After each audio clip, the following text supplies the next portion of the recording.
It's tea time! Let's go! Je suis ravie de vous retrouver aujourd'hui pour conclure donc ce week-end spécial Gossip Girl, et aujourd'hui la vidéo est consacrée uniquement à la série. Pour ceux qui arrivent ici et qui n'ont pas vu mes autres vidéos, écoutez, ce sera dans le petit i ici ou là. Voilà, j'ai fait plusieurs vidéos sur les acteurs, une groupée et plusieurs en individuel pour Blake Lively, Penn Badgley et Leighton Meester. Donc aujourd'hui c'est consacré uniquement au tournage. Mais avant de démarrer cette vidéo, je tiens à remercier notre sponsor du jour, Nextory. Alors pour ceux qui ne connaîtraient pas encore Nextory, mais sur cette chaîne j'en doute, il s'agit de la seule plateforme en ligne où vous pouvez consulter des livres aussi bien au format numérique qu'en audio. Donc vous avez des romans audio, mais également des BD, vous avez de la presse, vous avez du podcast, également des séries audio, et il y en a pour tous les genres, pour tous les goûts et aussi pour tous les âges. Alors en rapport avec notre thématique du jour, sachez qu'il y a les livres Gossip Girl justement disponibles sur Nextory, et comme d'habitude je vous fais également ma petite sélection perso. Après on en reparle toujours sur ma chaîne de livres. Et bien là je vous recommande chaudement, je l'ai terminé, Un automne pour te pardonner. Si vous aimez la romance mélangée à de l'enquête avec un fond thriller, eh bien allez-y. Et là, je sais qu'il y en a beaucoup qui vont être très contents parce que cette saga, on en parle sur les réseaux, mais ça fait un moment. Ça y est, elle commence à être traduite. Il s'agit de la saga Twisted. Donc là, vous avez le tome 1, Twisted Love, disponible sur Nextory. Vous l'avez en numérique, mais également en audio. Juste allez-y. Et dans un registre beaucoup moins gai, alors je vous cache pas, je l'ai pas fini. Je suis dessus. C'est The Way I Used to Be. Là, on parle d'un abus sur une jeune adolescente. Elle se fait abuser par le copain de son frère, qu'elle adore en plus, elle a un crush sur lui, et on va assister à sa descente aux enfers suite à ça. Je vous dirai sur ma chaîne de livres ce que j'en ai pensé, mais en tout cas les deux autres, ça c'est, vous pouvez y aller les yeux fermés quoi, pour ceux qui aiment le genre. Voilà, pour ceux qui seraient intéressés par cette application, vous avez 45 jours offerts sur Nextory. Vous avez le lien qui s'affiche là, mais également en barre d'infos. Donc allez-y, sautez le pas. Merci encore Nextory de soutenir mon travail. Et maintenant, c'est parti donc avec les coulisses de Gossip Girl. Alors, sachez que à l'origine, donc on sait que ce sont des livres Gossip Girl. Très bien d'ailleurs, moi c'est comme ça que j'ai connu l'univers Gossip Girl, bien avant la série. Mais avant de l'adapter en série, il était question de l'adapter en film. Ce film devait être écrit par Amy Sherman Palladino, qui était la showrunner de Gilmore Girls, et celle qui devait interpréter Blair Waldorf, c'était Lindsay Lohan. Bon, le projet est tombé à l'eau. C'est donc le créateur Josh Schwartz qui a hérité du projet. Alors lui, il était sur Newport Beach, et d'ailleurs, selon la productrice Leslie Morgenstein, elle disait que les livres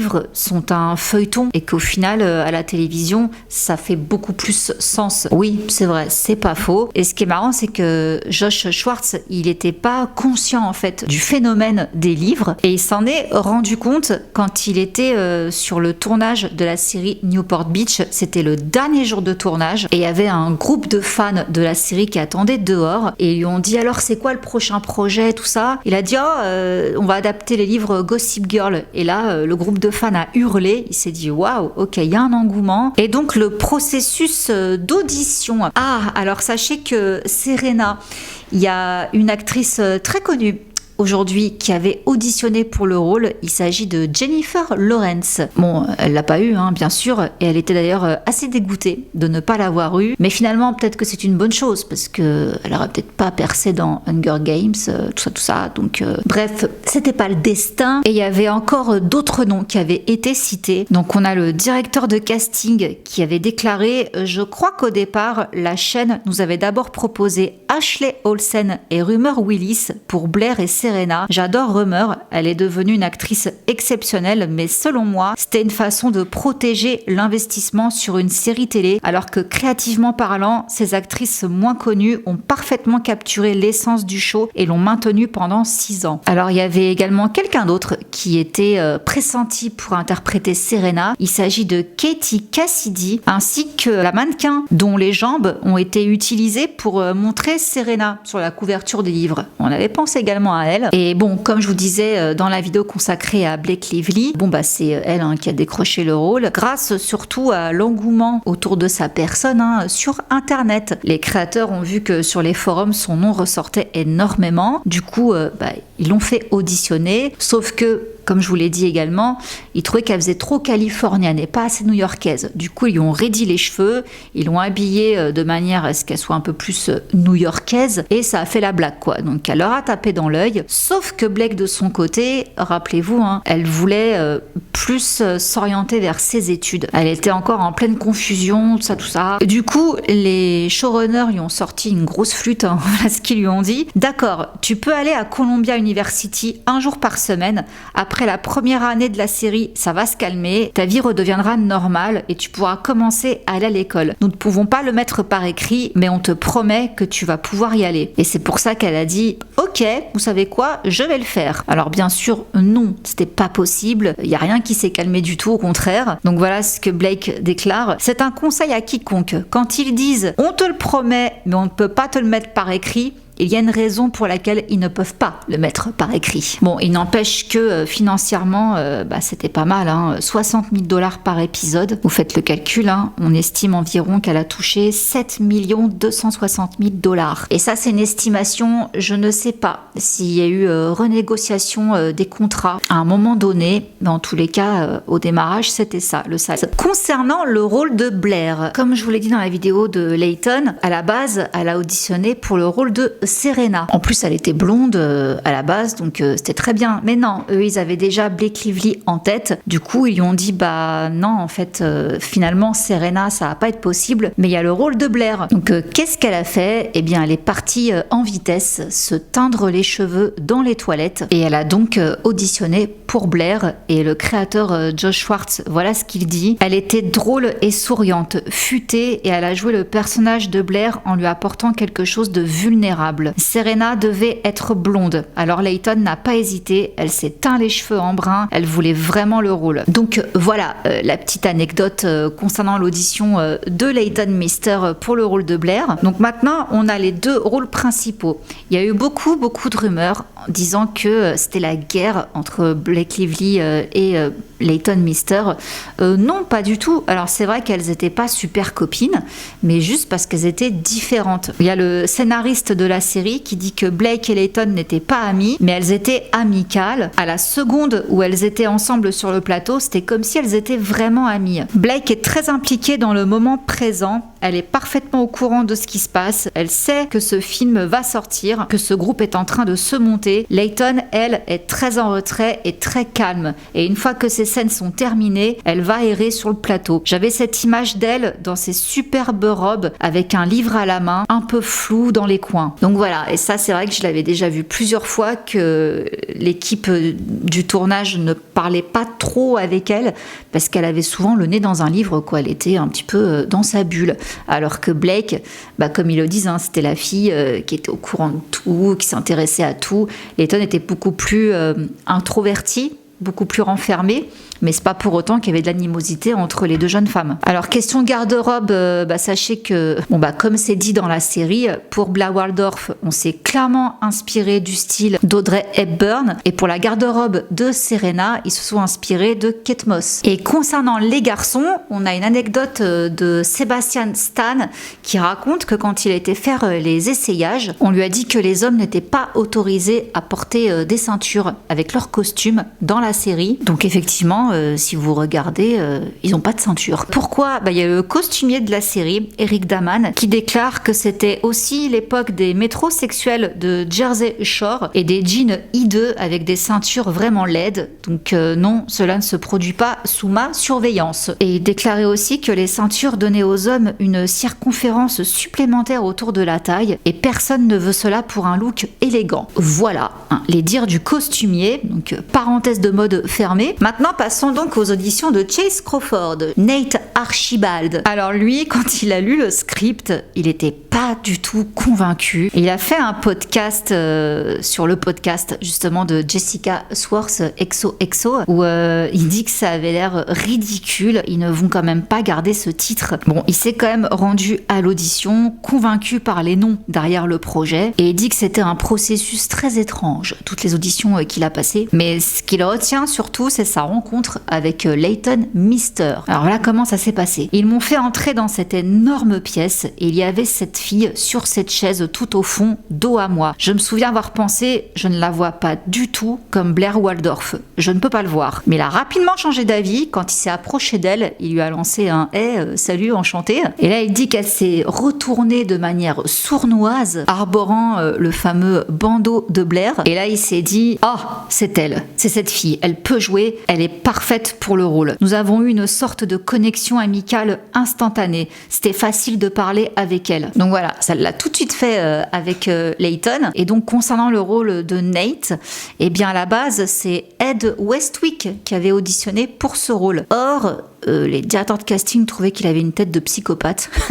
Du coup, il a auditionné pour le rôle de Chuck Bass. Et selon le créateur de la série, Josh Schwartz, ça a été tout un truc avec Ed Westwick. Donc il a été casté pour Chuck et ensuite il ne pouvait pas avoir de visa à temps pour tourner aux États-Unis car c'est un citoyen du Royaume-Uni. Il y a donc eu une énorme pression de la part de la chaîne de CW afin de trouver une solution et comme il n'y en avait pas là dans l'immédiat, ils ont voulu qu'il recaste encore quelqu'un d'autre pour le rôle de Chuck. Alors qu'on s'approchait de plus en plus du tournage du pilote, il n'arrêtait pas de nous dire « Les gars, il faut décider qui sera votre backup pour le rôle de Chuck Bass, car tout ceci ne va jamais fonctionner. » Mais il n'y avait pas de Chuck de secours, c'est Ed qu'il nous faut. Bon, il a tellement insisté que les showrunners ont pris leur mal en patience. Ed, de son côté, ça a été tout un micmac pour qu'il réussisse à avoir un visa à temps. Il a réussi à croiser un avocat à l'ambassade qui lui a arrangé l'affaire et donc il a pu arriver, je crois, la veille du tournage, un truc comme ça. Et en plus, sachez qu'à la base, le personnage de Chuck Bass devait pas rester. Il devait juste être un personnage de quelques épisodes et après partir. Logiquement, il aurait même pas dû passer autant d'auditions, mais à croire qu'ils avaient senti un truc avec lui. Et en plus de ça, vu qu'il est anglais, justement, il a dû apprendre l'accent américain. Et Ed dit qu'il a appris l'accent en regardant Le Prince de Bel-Air. Donc c'est grâce à Carlton Banks qu'il a chopé l'accent américain. Et d'ailleurs, sachez que du coup, quand il a débarqué à New York, il n'avait pas un pesos. New York est une ville très chère. Pareil pour Chase Crawford, ils n'avaient pas de sous. Ils ont regardé le prix des appartes, ça faisait peur. Du coup, ils ont décidé tous les deux d'emménager ensemble. Donc ils ont été colocs pendant 2 ans. Ils avaient un appartement avec 2 chambres à Chelsea et il y a eu plein de petites soirées organisées chez eux. Chase en parle justement encore dans le podcast avec Jessica où elle dit qu'elle a trop des bons souvenirs quand ils allaient traîner chez eux, tout ça. C'était un peu n'importe quoi. Mais voilà, c'était bonne ambiance, c'était sympa quoi. So Ed, we had simply just had a dinner and I think Ed was had never really spent any time in America. I didn't even understand New York prices, but we were kind of there like, yo, do you want to it's expensive. We should do you want to room together? And he's like, yeah. Alors concernant Penn Badgley, lui, l'audition, il n'y a pas eu de problème parce qu'il trouve qu'en fait, Penn Badgley ressemble énormément à Dan, que c'est celui qui est le plus proche de son personnage dans la vraie vie, même si lui il aime pas qu'on dise ça, tout le monde trouve quand même qu'il a voilà les similitudes avec son personnage. Lonely boy. Lonely boy, still lonely, still a boy, very lonely Please, boy. let's not. I'm texting Kenzie right after this interview. When you're 19, 20 years old, you're going to get cast as some kind of version of yourself, but then made very two-dimensional and simplified. The greatest struggle I had with Gossip Girl was simply that people thought I was like Dan in any aspect of me. In any aspect of me that did resonate or did share anything with Dan that could then lead people to just ever more assume like, oh yeah, he is like his character. It is like one of the most frustrating and disempowering feelings in the world, you know, to you. Et en plus de ça, quand il a auditionné, il avait les cheveux un peu longs, il avait genre des mèches de snowboarder, et il s'est rasé la tête juste avant de tourner le pilote. C'est pour ça qu'on le voit avec cette coupe de cheveux archi courte dans la première saison. Donc ça a un peu bouleversé la production, parce que normalement on est censé avoir l'accord de la prod avant de se couper les cheveux. Mais bon, pas le choix, hein, il avait rasé quoi. Et concernant l'audition de Jessica, alors pareil, ils en ont parlé. Il y avait donc le créateur dans le podcast de Jessica, Josh Schwartz, avec également la créatrice de la série, Stephanie Savage. Et ils ont raconté donc comment ils ont repéré Vanessa. En fait, Josh Schwartz, il donnait à ce moment-là une fête chez lui. C'était pour le 4 juillet. Et elle était venue à la fête chez lui, donc, avec Adam Brody, parce qu'il jouait donc dans Newport Beach. Et quand Josh l'a vue, tout de suite, il a vu Vanessa. Je sais pas comment il a pu voir Vanessa, parce qu'elle a rien à voir avec le personnage des livres, mais il a vu Vanessa. Du coup, quand elle est partie ensuite, lui et Stephanie Savage ont vite fait de se renseigner si au moins elle était actrice, quoi. C'était le cas. Du coup, voilà, ils l'ont rappelé, mais c'est grâce à cette pool party, barbecue party du 4 juillet que donc Jessica a eu le rôle. Alors, comme je vous disais, la différence entre les livres et la série. Donc, à la base, les livres sont écrits par Cecily von Ziegesar. Et les différences, alors déjà, bon, j'avoue que Blair et Serena, ça va, mais moi, ce qui m'avait choqué, c'était surtout 4 personnages même.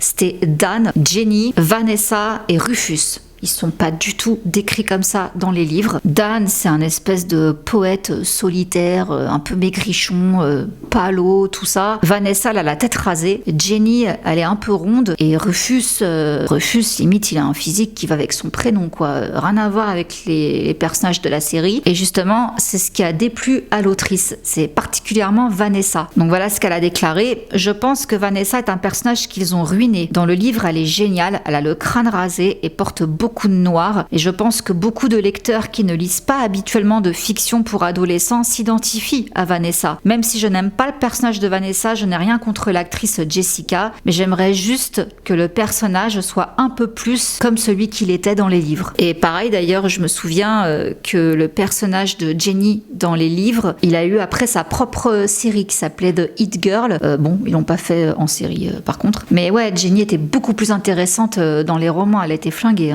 dans la série. Alors, toujours dans le casting, sachez que donc Michelle Trachtenberg, qui fait le rôle de Georgina Sparks, à la base, on avait proposé à Misha Barton de le jouer. Elle était aussi dans Newport Beach. Bon finalement non. Et sachez aussi pour la petite histoire que dans le dernier épisode de Gossip Girl, Jack Bass et Georgina Sparks se réunissent, mais les producteurs avaient initialement prévu qu'ils aient un scénario ensemble beaucoup plus tôt. Mais ils n'ont pas pu le faire parce que l'acteur Desmond Harrington était casté pour le tournage de Dexter. Donc ils n'ont pas pu faire ce qu'ils voulaient faire avec son personnage. Voilà, du coup ça s'est passé comme ça. Il y avait aussi une comédienne qu'on n'a pas revue. Elle a fait que le pilote. C'est la mère de Blair. À la base, c'est pas celle qu'on voit. C'était une autre actrice qui s'appelait Florencia Lozano et elle a été remplacée par Margaret Collin. Alors ensuite, concernant la voix off. Alors c'est l'actrice Kristen Bell, donc qui jouait dans Veronica Mars, qui a fait la voix off pendant les 6 années, sans être créditée au générique. Alors, sachez que ils ont fait un pilote, de la série et ils l'ont projeté dans une salle pour voir les réactions des spectateurs. Et justement, ils n'ont pas apprécié la voix. Ils ont remarqué que l'intérêt du public test, comme ils l'appelaient, il baissait pendant qu'on entendait la voix off. Du coup, ils se sont demandé s'ils devraient la supprimer. Mais Josh a dit non, on peut pas, ça fait partie du show. Donc non, on va le faire avec et puis on verra bien. Alors, ça a quand même failli créer des petits soucis parce qu'à l'origine, Kristen Bell, elle était sur Veronica Mars. Donc le fait qu'elle double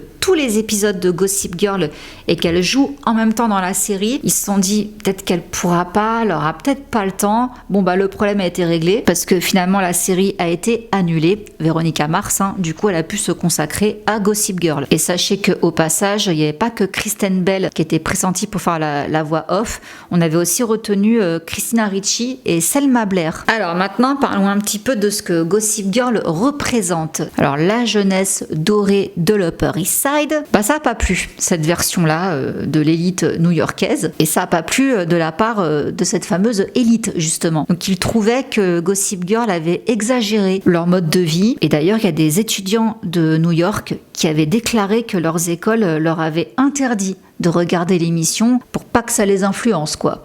Bon, bah, c'est raté. Il est vrai que quand on voit la série, donc, bah, il y a du sexe, de la drogue, de l'alcool, pas mal de sujets sensibles également. Donc, une vie de jeune assez sulfureuse. Et la série, c'est surtout attirer les foudres du Parents Television Council aux États-Unis. Alors, eux, en fait, c'est un espèce de groupe qui veille à ce que la télévision ne diffuse pas d'images trop indécentes. Et ils ont jugé la série comme le cauchemar de tous les parents. Donc, il avait descendu la série dans plusieurs papiers. Et bah, justement, les créateurs ont décidé de détourner ça. Donc, ils s'en sont servis pour la campagne de pub de la saison 2. Donc, il y avait des images un peu sulfureuses, justement, de la série, avec donc des citations de ce que ce groupe avait dit. Every parent's nightmare, nasty piece of work.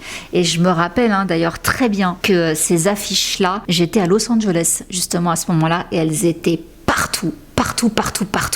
Ça m'a marqué, je me disais waouh, ça a l'air trop bien. C'était pas encore arrivé en France. Alors, malgré toutes les critiques négatives sur la série, bon bah ça fait quand même de la pub, donc bon, ça va plaire aux jeunes, il n'empêche. Même si c'est pas très représentatif donc de la jeunesse de l'Upper East Side, tous les jeunes vont adorer. C'est peut-être pas forcément ce qu'il y a de mieux, mais bon, en tout cas, c'était quand même le public visé, quoi qu'il arrive. Du coup, en août 2008, la série remporte lors des Teen Choice Awards plusieurs prix, dont meilleure série de l'année.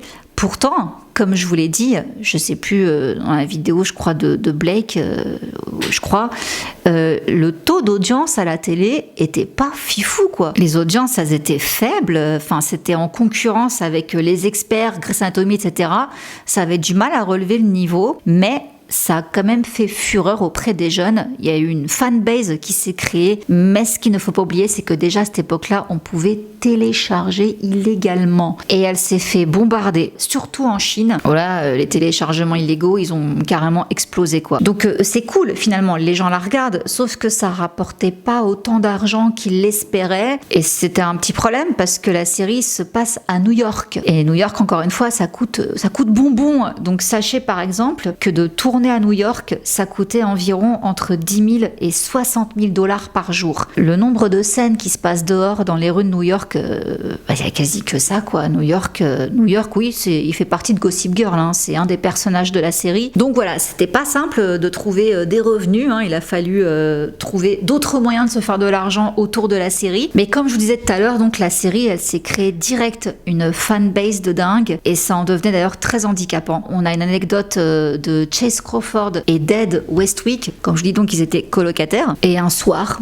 ils allaient pour se rendre à un concert quand il y a tout un groupe de filles qui se sont jetées sur eux. Du coup ils ont un peu paniqué et alors on criait oh, on adore les livres. Donc elles étaient à fond, quoi. Et Chase dit qu'à ce moment-là il a regardé Ed et il s'est dit oh merde, genre waouh, on fait partie d'un truc de ouf là, ça y est, ils ont pas compris. Et même encore maintenant il y a encore des adolescentes qui viennent le voir et il dit c'est tellement étrange de voir à quel point le même groupe démographique a été figé dans le temps. Les jeunes de 14 à 20 ans viennent encore me voir en panique et c'est parce qu'ils se gavent de la série sur Netflix. Donc voilà, la prise de conscience de Chase et Ed, c'est en allant à un concert où ils se sont fait assaillir par un groupe de jeunes filles, mais également Michelle Trachtenberg qui en a fait les frais. Alors elle a dit qu'il y avait souvent des fans qui l'attendaient, qui voulaient lui caresser les cheveux, alors qu'elle se promenait dans les rues de New York tranquillement, quoi, toute seule. Et donc elle raconte, j'ai ouvert la porte de ma caravane pour voir, c'était le premier jour. Il y avait une quarantaine de paparazzi. C'est à ce moment-là que je me suis dit, d'accord, j'ai besoin de mon propre garde du corps. Par exemple, quand il tournait dans les rues de New York, c'était la folie. Il y avait parfois 300 fans qui étaient là pour voir le tournage, pour les apercevoir, tout ça. Enfin, c'était de la folie furieuse. Mais le pire, ça a été à Paris. Alors là, ils s'attendaient pas du tout à une telle hystérie autour des acteurs. Et ça, c'est pas la première fois que j'entends que des acteurs d'une série américaine mondialement connue ont peur à Paris. J'avais entendu la même chose de Nina Dobrev, Vampire Diaries, qui était également venue à Paris. Je crois que c'était pour genre une convention autour de la série. Elle voulait se balader tranquille. Elle a eu peur. Elle s'est fait poursuivre par des fans. Elle a paniqué. Elle était toute seule. Elle pensait qu'elle serait tranquille. Pas du tout, c'est encore pire qu'à Los Angeles. Donc je me dis, waouh, franchement, la France, là, on déconne, quoi. Enfin, calmons-nous. Okay, in your early 20s and a lot of fun, but you are kind of like Mickey Mouse at Disneyland. You know, and people see you and you're like this character in the city. And with a lot Wow, of, that's true. That's actually funny. That's a funny metaphor. Bref, revenons à New York. Sachez que la série a été un tel phénomène qu'elle a même sa journée qui lui est dédiée. Oui, c'est le 26 janvier. Bon, c'est pas un jour férié. Ce jour-là, on est encouragé vivement à binge-watcher la série Gossip Girl. Mis à part l'hystérie des fans, il y a également un petit souci. Ça a commencé avec la saison 4. La série s'est fait pirater. Alors voilà ce que l'un des producteurs avait déclaré. Durant toute la saison 4, nos scripts se retrouvaient en ligne et nous ne parvenions pas à comprendre comment. Un adolescent, je pense, de Russie ou Bulgarie avait piraté l'un des réseaux électroniques du scénariste, ainsi que ses mails, et il vendait donc les scripts sur eBay. Donc ils avaient dû embaucher un enquêteur pour trouver qui faisait ça. Donc c'était effectivement un ado qui les revendait sur eBay. Du coup, il ne pouvait pas être poursuivi en justice parce qu'il était mineur. Donc suite à ce piratage, eh bien les scripts ont été imprimés sur du papier rouge où on cochait chaque page pour éviter que les intrigues ne soient gâchées en ligne. C'était comme s'il y avait une Gossip Girl dans notre système, a déclaré le producteur. Et justement, concernant l'identité de cette fameuse Gossip Girl, je n'ai pas vous spoiler. Je vous rassure, je pense qu'il y en a peut-être encore certains qui n'ont pas fini la série. Si vous n'avez pas été spoilé jusqu'ici, rassurez-vous, c'est pas moi qui vais le faire. Mais justement, concernant donc l'identité de ce personnage, les acteurs n'ont pas su pendant très longtemps qui serait The Gossip Girl. Ils l'ont découvert quand ils ont reçu les derniers scripts, donc à la toute fin de la série. Et ils l'ont fait exprès afin que la vraie Gossip Girl ne soit pas connue des acteurs et que donc ils puissent jouer plus naturellement. Et d'ailleurs, à propos de ça a failli être foiré d'entrée de jeu parce que dans le tout premier épisode, ils ont tourné une scène où donc on entend justement la voix off de Gossip Girl et en fait la caméra elle est sur Dan qui est en train de taper sur son ordi et on voit la fenêtre du site Gossip Girl. Du coup, le public test, ils se sont dit bah c'est lui en fait Gossip Girl, on le sait quoi. Du coup, les producteurs se sont dit ah mince, ils ont compris ça comme ça. Du coup, ils ont dû couper la scène. Et d'ailleurs, sachez que à la fin, quand on sait qui est Gossip Girl, les téléspectateurs étaient archi déçus. Et je vous avoue que moi, pareil, en fait, ça m'a fait penser à Pretty Little Liars, ce qui s'est passé. Parce que je me souviens que Pretty Little Liars, avec le fameux A, il y avait eu justement un acteur, un personnage qui avait été destiné à être ce fameux A, et le script a fuité sur Internet. Pareil, ils se sont fait pirater.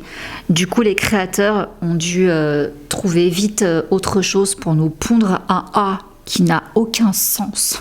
Là, franchement, ils m'ont perdu à ce moment-là. Là, c'est pas ce qui s'est passé, mais franchement, ceux qui savent, voilà, je trouve que ça tient pas. Enfin bref, je vais rien dire de plus, mais ouais, moi aussi dégoûtée quoi, carrément dégoûtée.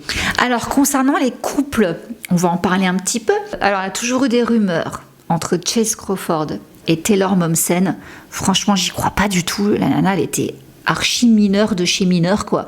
Je vois pas du tout Chase Crawford sortir avec elle, mais la rumeur a persisté pendant un petit moment pourtant. Mais les vrais couples en tous les cas, il y en a eu au moins 3. Donc il y a eu Ed Westwick et Jessica Swartz, donc ensemble de 2008 à 2010. Et justement, la rupture a été assez compliquée. Apparemment, Ed l'a très mal pris. Il était dévasté d'après ce qu'on dit, au point qu'il a voulu éloigner les autres acteurs de Jessica. Jessica a célébré son anniversaire à Los Angeles. Elle était ouvertement affectueuse et flirtait avec Marco Minuto, un autre homme. Ils ont fini la soirée dans la même chambre d'hôtel, mais personne ne sait ce qu'il s'est passé derrière les portes fermées. Son comportement a beaucoup choqué leurs amis, donc la situation est rapidement arrivée aux oreilles d'Ed, qui était en train de tourner un film en Europe. Donc ça, c'est une source qui a déclaré ça. Il a immédiatement mis fin à leur relation par téléphone. Jessica lui a affirmé qu'il ne s'était rien passé avec Marco, mais elle était tellement mal qu'elle a pris l'avion pour Londres avec rien d'autre que ses vêtements sur le dos. Elle n'a pas arrêté de supplier Ed de la reprendre, mais il était profondément blessé. Il n'arrive pas à croire qu'elle ait pu agir de la sorte avec l'un de ses meilleurs potes. Alors, cette source a déclaré tout ça. L'attaché de presse de Jessica a dit « mais non, trop pas, cette histoire n'a aucune valeur ». On ne sait pas, il n'y a jamais eu vraiment de déclaration sur pourquoi, comment, tout ça, ils se sont séparés, mais c'était des rumeurs d'infidélité. mais pas de la part d'Ed, comme on aurait pu le penser de la part de Jessica. Mais par ailleurs, sachez que Ed Westwick a jamais caché le fait qu'il avait un crush sur Layton. Il avait même dit en interview, c'était difficile de ne pas tomber amoureux de Layton. Elle est juste géniale. Alors sachez au passage d'ailleurs que l'histoire entre Blair et Chuck, c'était pas du tout dans les bouquins et c'était pas prévu d'ailleurs que ça se fasse comme ça dans la série. Il devait juste rester le vilain de la bande, quoi. Mais en fait, rapidement, hein, dès la saison 1, quand ils ont leur petit craquage là dans la limousine, tout le monde a vu qu'il y avait une alchimie de dingue entre eux. Genre ça a pété l'écran, quoi. Donc ils se sont dit, ah ouais, non mais en fait il y a un truc à tirer, quoi, de leur histoire. Donc voilà, c'est tout simplement leur alchimie qui a donné naissance à cette love story incroyable, Chuck et Blair. Layton, elle était en couple avec Sebastian Stan, donc qui lui jouait Carter, et ils sont restés presque 2 ans ensemble jusqu'en 2010. Et à propos de ces couples, donc sur la série, il y a Blake Lively qui s'est exprimé là-dessus en disant que les acteurs étaient incités à sortir ensemble par la prod. Donc elle, pareil, elle a fréquenté Penn Badgley pendant presque 3 ans. Ils se connaissaient depuis qu'ils avaient 11 ans. Ils avaient fréquenté les mêmes écoles, mais ils sont tombés amoureux direct sur le tournage de Gossip Girl. Alors elle a déclaré qu'elle était agacée d'être sans cesse comparée à son personnage et le show commençait à un peu trop empiéter sur sa vie privée. Je me souviens qu'à un moment donné, Penn et moi, on avait peur de la façon dont nos vies personnelles et professionnelles s'entremêlaient et de comment cela serait perçu par nos patrons. Mais leur inquiétude a vite volé en éclats quand ils se sont rendus compte qu'ils étaient inconsciemment manipulés par la production. On a rapidement compris que c'était exactement ce que voulaient nos patrons. Ils voulaient que tous les acteurs sortent ensemble. Ils voulaient qu'on porte tous les mêmes vêtements qu'on portait dans Gossip Girl. Ils voulaient qu'on fasse ça parce que ça entretenait le fantasme autour de la série et les gens continuaient d'y croire. Voilà.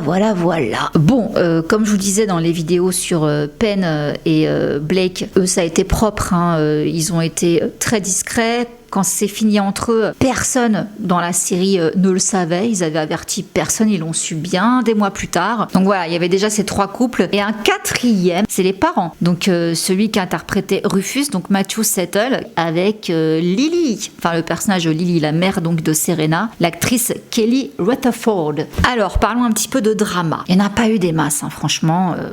Moi je pensais que ça allait être un tournage de l'horreur, mais non. It was a great place. Like we were all young people. Of course everyone had good days and bad days, and personal stuff going on. Honestly, looking back, it was like a dream.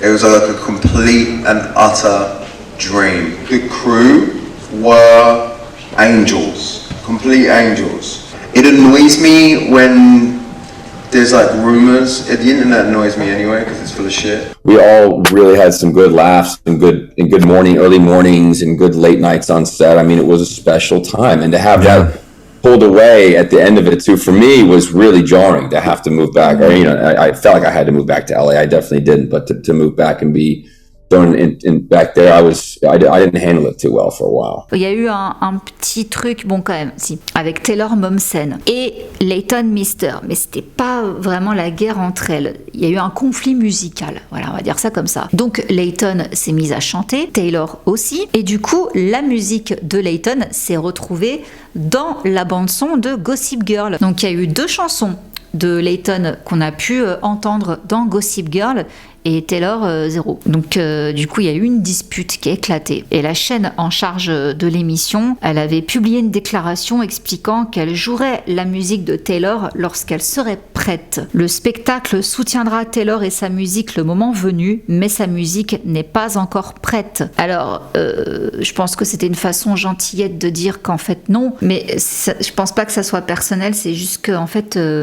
elle a un groupe de rock, Taylor, et quand vous écoutez la bande son de Gossip Girl, finalement ça s'accordait plus à la pop de Layton. Je pense qu'il n'y a pas de malveillance là-dedans à voir, c'est juste que la musique de Layton collait plus à la série.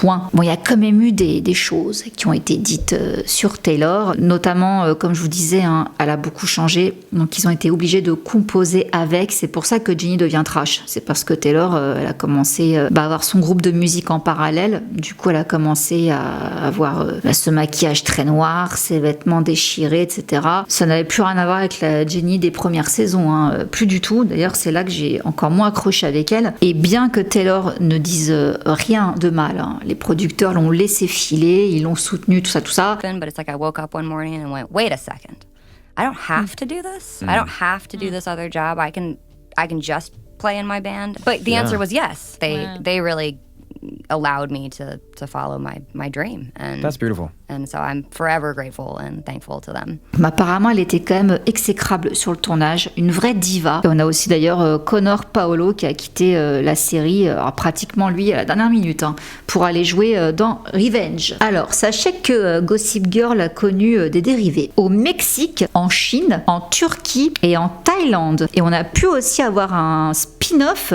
qui s'appelle Chasing Dorota, qui est consacré uniquement au personnage de Dorota, donc la servante de Blair. C'était un personnage qui était très apprécié dans Gossip Girl. D'ailleurs, Leighton Meester s'entendait très très bien avec l'actrice Susanna Twardowski. Bon, malheureusement, sa série est annulée après 6 épisodes et elle avait lieu d'ailleurs en parallèle. Gossip Girl n'était même pas terminée à mon souvenir. Bah oui, c'était en 2009. C'était en 2009 et Gossip Girl s'est arrêté en 2012. Alors bon, on l'a bien vu, ils ont fait un reboot. 10 ans plus tard, Gossip Girl 2.0 voit le jour sur Netflix, toute nouvelle élite de l'Upper East Side. Alors, qu'en pense Leighton ? J'ai regardé le nouveau Gossip Girl, je pense que c'est vraiment incroyable. Je suis contente pour eux, j'ai l'impression qu'ils font quelque chose de totalement nouveau. Je ne pense pas que les anciens personnages s'intégreraient dans ce reboot. Je ne parle que pour moi. Je dirais juste que je me sens bien de laisser ça à la jeune génération. Ils s'en sortent très bien. Bon, moi, perso, me donne trop envie la nouvelle série.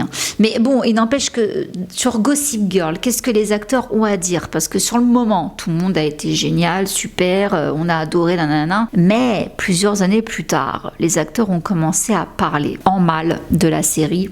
Mais alors, je sais que certains disent, ouais, ils ont craché dans la soupe, machin, nanana.